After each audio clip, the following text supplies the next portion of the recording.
Painful.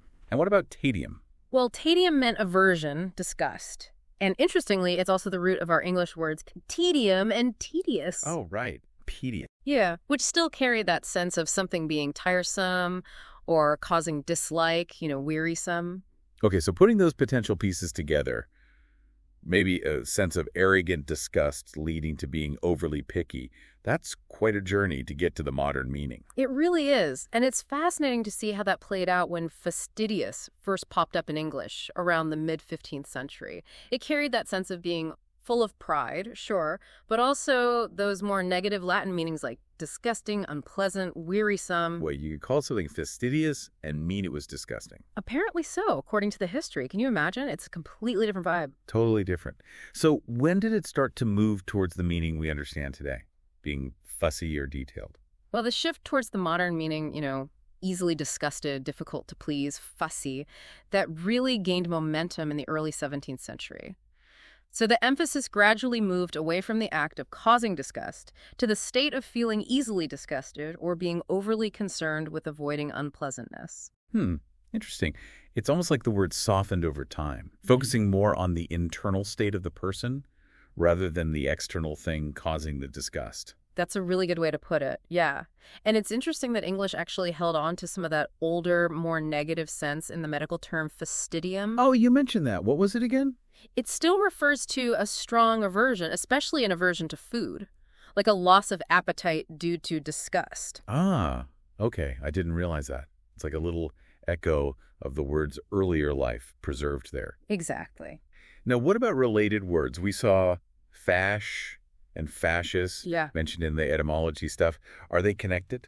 Yes, they're direct relatives. Fash, which means to trouble, annoy, vex. You might still hear it in Scotland or Northern England. Don't fash yourself. Oh, right. That comes from the Old French fasher, which itself came from the Latin fastidiosus. Okay. And fascious, meaning troublesome or annoying, comes from the French fascio, which also traces back to fastidiosus. Interestingly, while fascious isn't used much in English now, the modern French word fastidieux means boring or wearing, which still has that connection back to tedium, the tiresome aspect. So the English word fastidious kind of took a slightly different road than its French cousin in terms of meaning.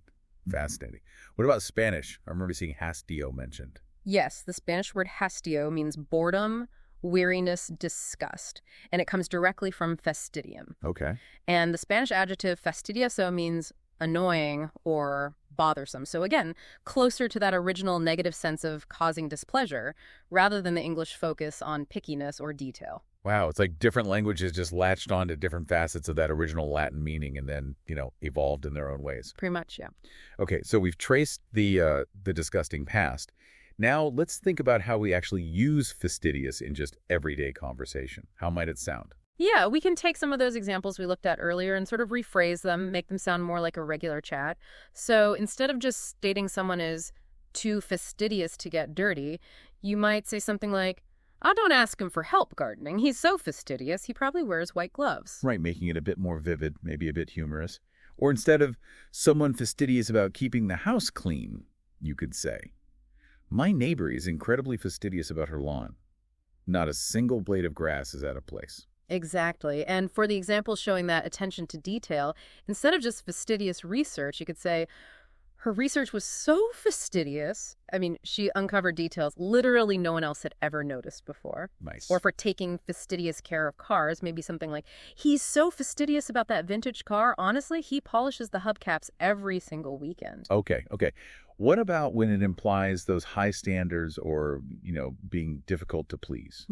You might say, don't even ask her to pick the restaurant. She has such fastidious taste. Nothing ever seems good enough for her. Yeah, I know people like that. Or for the cleanliness thing, instead of just a fastidious housekeeper, maybe.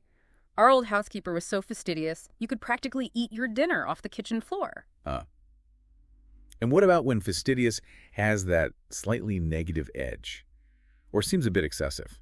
Well, you could say something like, he's a bit fastidious about germs, Carries hand sanitizer everywhere, won't touch public railings. Very relatable now. Very. Or playing on the visual aspect, maybe she tied the ribbons on the birthday presents with such fastidious little bows they looked almost too perfect, like machine-made. Yeah, yeah.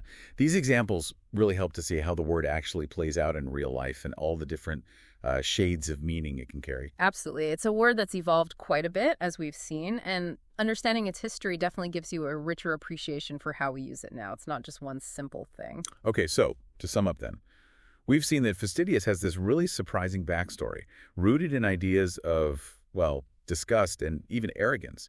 Pretty strong stuff. Yeah. And it's morphed over time to describe someone who is very careful, very detail-oriented, Mm. often with a strong focus on cleanliness or having really high standards. And sometimes, as we said, it can even suggest a bit of an obsessive streak, maybe going too far. Exactly. And by understanding that whole journey and the different nuances the word carries today, you can really enrich your own vocabulary and, maybe more importantly, gain a deeper understanding when you hear others use it. Okay, so here's a final thought for you, the learner.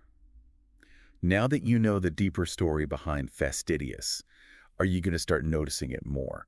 In how people describe themselves and others. And knowing that it once meant something closer to disgusting or wearisome, does that change how you interpret someone being called fastidious today?